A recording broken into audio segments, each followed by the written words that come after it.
One quiet decision inside Windsor Castle has sparked widespread discussion, and it may reveal more about the future of the monarchy than anyone expected. The story is not just that Catherine, Princess of Wales, is standing beside King Charles at an upcoming major Windsor reception. The most revealing detail is 4 short words buried at the bottom of a palace planning brief, reviewed following the autumn reception. By the end of this video, you will understand why this specific moment has attracted so much attention, how the hidden timeline of this decision created deep tension behind closed doors, and what this dramatic trial run reveals about Queen Camilla, Prince William, and the long-term future of the crown. To grasp why this shift matters, one must look at the exact plan set for Thursday, October 1, 2026. Inside the grand reception room of Windsor Castle, an official state event will welcome international diplomats, foreign dignitaries, and political leaders. Under normal circumstances, the formal receiving line is an unshakable sight, King Charles standing beside Queen Camilla, presenting a traditional image of the reign. But on October 1, the official receiving line tells a completely different story. The first frame will feature King Charles I, Catherine II, Prince William III, and Queen Camilla joining the program later in the evening. On paper, the palace can frame this as a minor logistical tweak. But palace officials, royal commentators, and the family themselves know exactly what that photograph communicates to the world. Without changing a single title or making a formal proclamation, that single image shows the public who stands at the operational center of the monarchy. The origin of this shift traces back to a private meeting at Balmoral Castle on Tuesday, August 18, at 4:30 in the afternoon. Gathered inside the room were King Charles, Sir Clive Alderton, his principal private secretary, and key household administrators responsible for Windsor arrangements. A 3-page planning draft lay on the table detailing guest movements, timings, and room usage. Then came the receiving order. Catherine was placed in the principal female hosting position beside the sovereign. Everyone in that room recognized the sensitivity immediately. King Charles looked at the running order and asked a direct question. Would placing Catherine beside him make it look as though Camilla was being pushed aside? The room fell silent. Neither the private secretaries nor the household staff answered.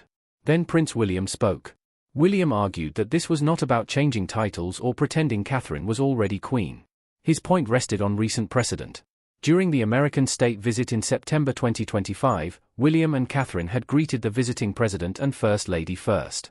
On March 18, 2026, during the Nigerian state visit, William and Catherine again conducted the initial welcome for President Bola Tinubu and First Lady Oluremi Tinubu. William's case was clear. Catherine had repeatedly proven she could handle high-stakes diplomatic pressure. He argued that when the crown eventually passes, there will be no gentle transition period. Foreign leaders will still arrive. State dinners will still happen. The monarchy cannot afford for Catherine to learn the principal hosting role after the responsibility becomes permanent. Preparation had to happen now, while King Charles was still there to guide it. The argument landed. King Charles could have overruled his son with a single instruction and restored Camilla to the opening line. Instead, he allowed the draft to move forward. When William shared the news with Catherine the following day on Wednesday, August 19, her reaction was far from triumphant. She understood the political optics instantly. Her mind went straight to the media reaction: Charles, Catherine, and William in the first photograph, with Camilla absent. Catherine knew that regardless of any official palace statements released afterward, that initial image would travel around the world in seconds. Some would call it modern preparation. Others would label it a quiet replacement. Catherine urged William to slow down, suggesting the change be introduced more gradually so Camilla would not feel her position was being publicly eroded. William refused, firmly.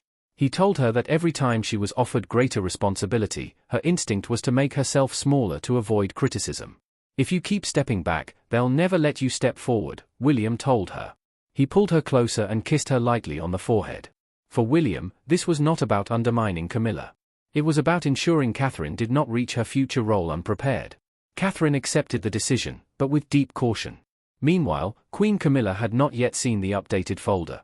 On Thursday, August 20, the revised papers reached the Scottish household. As Camilla reviewed the routine arrangements for October, she reached the receiving order: Charles, Catherine, William. She read it twice before asking softly, "Where is my name?" Staff carefully explained that Her Majesty would still attend and join the King later in the evening, but Catherine would lead the opening greetings. Camilla saw past the diplomatic language immediately. This was not Catherine hosting an event in another wing of Windsor Castle. This was Catherine physically occupying the space reserved for the Queen Consort in front of global cameras. "Why is Catherine standing in my place?" she asked.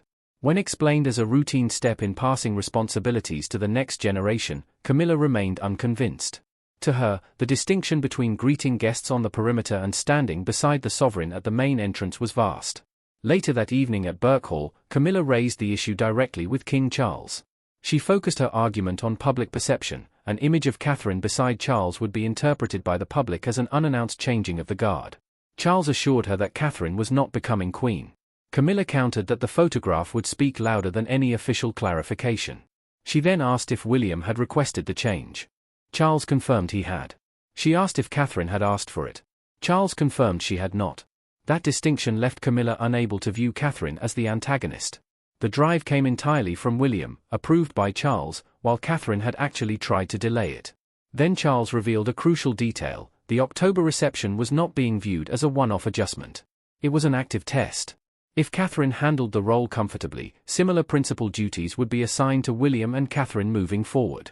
That revelation escalated the dispute from a debate over a single evening into a fight over future precedent.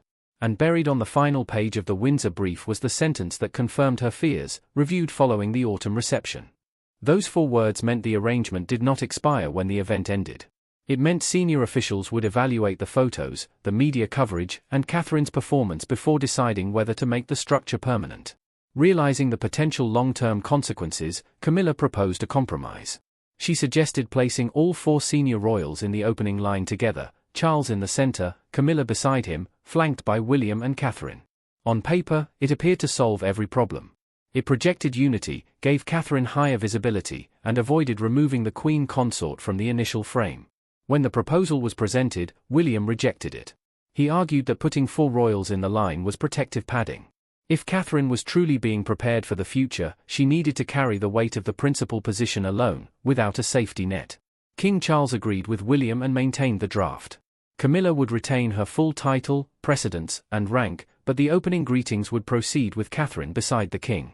When Catherine learned that the king had held the line, she was surprised. She had expected the palace machinery to fall back on the safest, most traditional option to keep everyone comfortable. Instead, the plan was locked. As staff inside Windsor Castle finalized the arrival timings, guest briefings, and position placements for October 1st, the tension surrounding the evening remains unmistakable. For William, it represents necessary, realistic preparation for the future of the monarchy. For Catherine, it is a high-pressure trial under global scrutiny.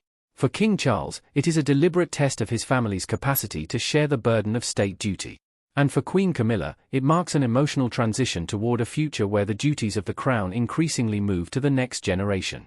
Do you think this subtle passing of principal duties to Catherine represents a necessary step for a modernizing monarchy, or should traditional protocol be strictly preserved?